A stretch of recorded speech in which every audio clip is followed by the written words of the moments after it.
Hey, Coach, thanks for joining us today. Thank you, Mark. Just a few quick things here. Practice has gone really well. There's been a lot of energy. So hopefully we're getting to a point that we're maturing and can practice hard and well every day. That's important. That hasn't been the case every time since we've been here. COVID continues to be a real concern with over 50 cancellations or postponements. We give an update to the team every morning at 6:30 and just tell them and staff keep really taking low risk and wear your mask and go by the guidelines. And we would ask everybody to do that because we were told that when winter comes, it's going to get worse when people go back inside. And it seems like right now that it's maybe as bad as it's been. And a lot of games are being postponed or canceled. And we're getting at a time in the season where there's not a lot of room to make them up. So we've told the guys, if you want to play, keep doing what you're supposed to do. We also reviewed with the guys that the two games that we've lost, we made really critical mistakes in. And you go back to the block punt. We let a guy just run by us at the first of the Florida State game and get it started. And then we have an interception for a touchdown against Florida State. And then they go 5 quick plays and score. And right before the half, then we miss a field goal. And still had a chance to win. At Virginia, you go back to we've lost 3 fumbles this year, 2 of them on punts. So Virginia, we lose a punt at the 20 and they score. We have a turnover at the 30, they score.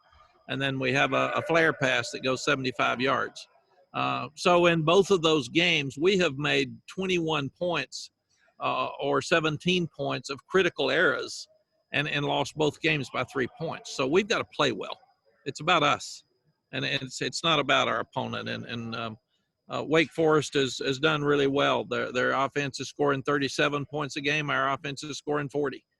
Their defense has played statistically a little bit better than ours. Their kicking games have been better. So they've returned a kickoff for a touchdown. So they've had fewer penalties and they've forced more turnovers and they've had fewer turnovers. So when you start looking at what they've done, Sam Hartman's a really good player. You have to appreciate him. He's very much like our Sam. He's accurate. He can run. He's smart, and he knows how to win. So we've got our hands full this weekend, and we'll have to play well. On the positive side of that, Mark, right before we start, we've had 3 home games, and we've played really, really well in all 3 of those. So we did win on the road last week, but going to Duke is not like going on the road very much. I mean, it's a 15-minute drive, so it's not the same as getting on a plane and going somewhere to play. Great. Thanks, Coach. Group, if you've got a question, please use the raise hand function. And our first question today will come from Andrew Jones. Hey, Coach, staying on what you just opened with, the penalties, I know you said that you guys evaluate them and determine whether or not, I guess it was a penalty or it wasn't a penalty. How do you correct the penalties that are penalties, but also how do you coach them to, if you don't think it's a penalty, how do you coach them to maybe avoid that fine line of what might be called a penalty and what isn't? Yeah, Andrew, we've cut them in half so that we're obviously better now than we were earlier in the year. We were horrible. We're just bad now. So what we do is we have officials out there every day, and they call every penalty, and we call the player out, and we bring him in. We show it to him on video. We go over it with the coaches every day, and just try to correct it that way. It's and then the hard thing for us, which I don't like for the players or for the coaches, is if there's a penalty that was not called that should have been a penalty in the game, we can't bring it up, and you don't get to see it. If there's a call that was absolutely wrong and really hurts our team, we can't even discuss it. And I think that should change in college football. Everybody's accountable, and I think officials should be accountable too. So they do a great job, but if they mess up, then I really feel like that the league offices across the country should say that they messed up if it's a critical play that changes the game. So each week, you all report on what was called, and that doesn't mean they were all penalties. And that's a difficult thing. And then I can't defend our team if they weren't penalties. So What we do is the ones that we know are penalties, and we even correct the ones that we think were penalties against us that they didn't call. So we bring those in too and show the players this should have been called. But we talk a lot about penalties, and you're not going to get rid of them. Everybody has them. What you're going to do is try to limit them as much as you can. And you mentioned the other day that a couple of the penalties against Duke were effort plays. What is that fine line that between the effort play, but also the flag gets thrown and there's nothing you can really do about it? Yeah, you've got to be smart. And again, some of the when you're touching a quarterback, some of it's judgment. Taman was rushing the passer, and he had a outstanding game rushing the passer. He was on the ground, he rolled over, and he rolled into the quarterback and didn't know if he had the ball or not. So that's a penalty. Ray Vahasic's coming in. It's really not late, but he hits the guy, and you can hit him below the waist or below the knees, and we thought it was at the thighs at one point. And so some of that stuff, you've got to be really, really careful. Coach Bowden told me one time, be careful about guys that are jumping off sides, trying to get to the pass rush and get to the quarterback and stopping them so they're non-aggressive. You've got to be really careful coaching that. You may be better off getting a 5-yard penalty every now and then with aggressiveness than you are stopping him and not getting any sacks. And the other thing Coach Bowden always said is sometimes if they're really going to get after the quarterback and hit the quarterback and they hit him a little bit late and it's a judgment call, that hit probably helps you later in the game. So you've got to be careful when that we're trying to get our defense to tackle better, stop the run. We're trying to get more of a pass rush. And in modern day, you can't touch quarterbacks really. I mean, it's very, very little that can be done. But we're trying to continue to be more aggressive, but limit the penalties. Thank you. I appreciate that. Thank you, Andrew. Let's go over to CL Brown. Hi, Mac. I'm fishing a little bit here again, but I was curious if you had a prior relationship with Rance Gillespie in Georgia before you started recruiting Kamen Rucker. I'm sorry. I lost the first part of it, CL.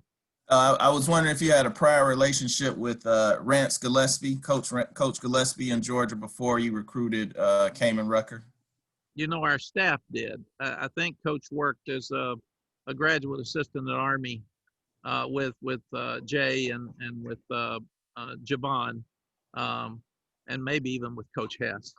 But Kamen's a guy that we liked from day one. He's a National Honor Society student. He's a leader in his school, in his community, and on his team. And he's up to 260 pounds, and he plays really, really hard every play. And he's just a special young man. So we think he will be a great player for us before he leaves. Did he have any kind of, I don't know, was he advanced in any ways just in terms of the preparation aspect of making a transition to college because his coach had coached in college? So some of the things they did in high school, he tried to emulate what would be done in college? Yes, CL, I think it's 2 or 3 things. He's very well coached. He's very smart. His dad and he has wonderful family, and they push him really hard. So he has excelled so much in the weight room too. He's so strong, and Coach Hess is helping him. But he's very powerful. He's got a lot of explosive power that the weightlifting people like to call it. And he'll even get stronger. But he is very unusually strong for a freshman coming in. All right. Thanks, Coach. Thank you. Our next question comes. Mark, CL, thanks for helping me with the bell last week. You got it to the other end, so it wasn't even though you called it the Liberty Bell. Anytime. And then I called it the Liberty Bell the next day with the team. Thanks to you, CL. So maybe Jeremy, I should rename it. Jeremy had to come over and say, "Don't listen to CL. Go back to Victory Bell." That's what we got to do. Go ahead, Mark. I'm sorry. You're good. Greg Barnes, please. Hey, Mac, with the Ty Murray news, I know Kieran Johnson came in from Brian Anderson on Saturday. Just curious how that shakes up the depth chart there at center for you. Well, what we've been doing, because THI got hurt early in practice and hasn't been able to return. So he and his family and the doctors agreed that it would be best for him to just forego his future and help us start coaching and get his degree. But it'll still be the same. It'll be Brian. We call him Q, Curion. Q will be the backup center, and he really backs up at all three places inside. He's got both guards and the center. And then you've got Stephen Adorno that's doing the same. Stephen is playing, Jonathan, excuse me. You've got Jonathan Adorno who's doing the same. He will play center and both guards. So we've been doing that since THI got hurt early in the year, because THI was actually playing the second spot at center.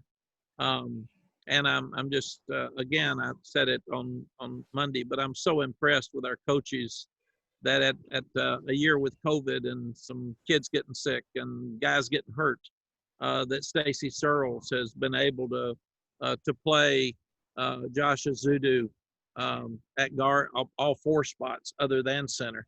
And then he's able to mix these guys up inside. And then when Jordan Tucker got hurt, he moved Marcus McKeithen outside to tackle. So these guys have done an amazing job this year of not griping about COVID, not griping about injuries, just picking it up and moving forward and getting them ready for the game. And with THI being a second-year player, does that put an emphasis in recruiting to add another center maybe? Well, it does, and it's late, and we can't have any visits. So we'll probably start looking at that more for next year. Greg, it'd probably be in the 22 class more than the 21 class. Thank you. Thank you. All right, let's go over to Taylor Vippolis. Hey, Coach, I remember listening to a podcast where you talked about your great friendship with Phil Mickelson. With the Masters this week, I'm curious, have you had the chance to talk with him? And is there any Cabo-type agreement with this UNC team? Taylor, I did text him last night, and I told him not to text me back. He's kind of busy this week. He's got a little going down there with his green jacket. But since he and I do have history over our story about Augusta, and if he wins the Masters and we win the national championship, we go to Cabo, and it's a fun time for me to watch him play, because it seems like yesterday that I call it the 6-inch vertical jump that he took on 18 when he made the putt to win. And he did call me right after he got through with all the media and the signing and the fans and signing his card, and said, okay, I've done my part of the deal. Now you got to go win the national championship for us to get to Cabo. And then he was at the national championship game, and after we won, he did come in the dressing room and said, we got a problem. And I said, what's our problem? And he said, we got a lot more than 25 friends that want to go to Cabo now, because when we first started, both of us were struggling. And he said, we'll take our 25 best friends to Cabo. So I love Phil Mickelson. He's a dear friend, and I've had a lot of joy in my life with him. And wish him luck. I told him it's time for the old guys to step up. All right, let's go over to Alyssa Ray. Coach, to have the game you did against Duke, what does that do for the defense's confidence, but also to be able to get some of those guys in that normally wouldn't get as many reps in a game? Alyssa, this has been the best week that the entire team has practiced. And I told the staff yesterday, it's 100% because the younger guys got to play, or the guys that hadn't been playing a lot got to play. So it gives them more confidence. It gives them more hope that they'll get in more, and now they got to be prepared to play. And when they're practicing well against each other, it makes the entire team's preparation better. So there's no doubt that we've got to play those young guys, and we've just got to continue to play them. And then next year they won't be young guys. So maybe for the first time we'll have some depth. Thanks, Coach. Thank you. Okay, our next question comes from Ross Martin. Hey, Coach. With the play of Javonte Williams as of late, he's obviously one of the better running backs in terms of stats and PFF grades. How does a program like UNC or any program go about promoting a player like that for national awards, or trying to highlight a player who maybe he's not getting recognized as much as he should for the type of season he's having right now? Yeah, Ross, it's one of those things that goes through Jeremy Sharp's office, and we talk to the coaches and we talk to the players. And Michael Carter's also going to be a drafted player. So you really want to make sure that both of those young guys get a lot of publicity.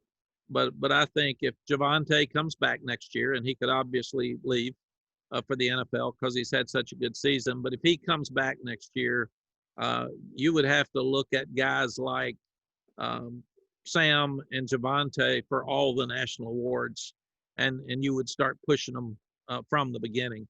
And Sam's already been up for all those awards, and his name's mentioned. Javonte hasn't, but starting this year, he wasn't in a position that we would have talked about him nationally as we are right now.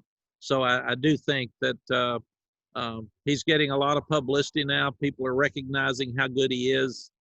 We will sit down as soon as our season's over with all of our seniors to see if they want to come back or not. And Coach Moody will help them. Paul Pogge works with our NFL guys, but Coach Darryl Moody does as well.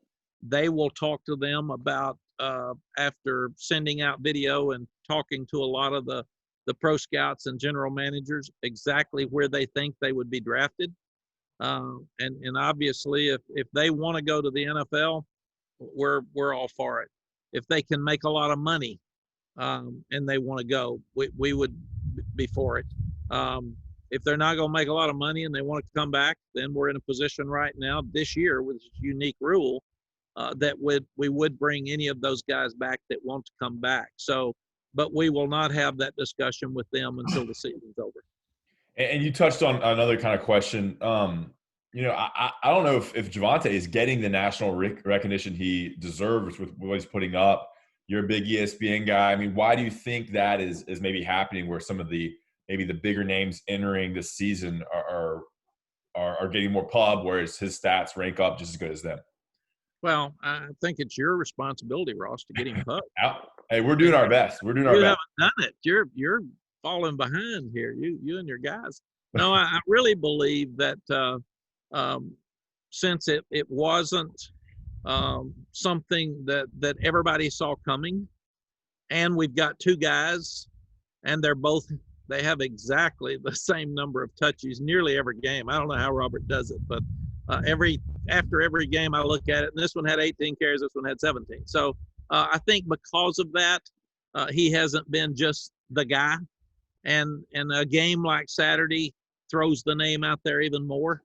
And I think we'll continue to see that because we only gained 93 yards rushing at Virginia, and that hurts you when you're one of those guys. I mean, it's I remember with Ricky Williams, we had 43 yards. He had 43 yards rushing against Kansas State one day.